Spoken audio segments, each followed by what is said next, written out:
আমার আপনাদের প্রতি কিছু প্রশ্ন আছে। আজকে কি আপনারা ভালো আছেন? আজকে কি আপনারা বাংলাদেশে নিরাপদ আছেন? আজকে কি স্বাধীন আছেন? আজকে কি এই অবৈধ সরকারের বিরুদ্ধে আপনারা মুখ খুলে কথা বলার সাহস পান? আজকে কি বাংলাদেশের পক্ষে, বাংলাদেশের স্বাধীনতার পক্ষে আপনারা মুখ খুলে কথা বলার সুযোগ পান, নাকি গ্রেফতার হন? গত 1 বছর ধরে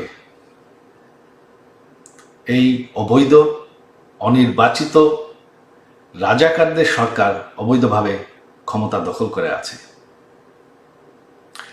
গত 1 বছর ধরে তারা স্বাধীনতার ইতিহাস মুছে ফেলার চেষ্টা করছে, স্বাধীনতার চেতনা মুছে ফেলার চেষ্টা করছে,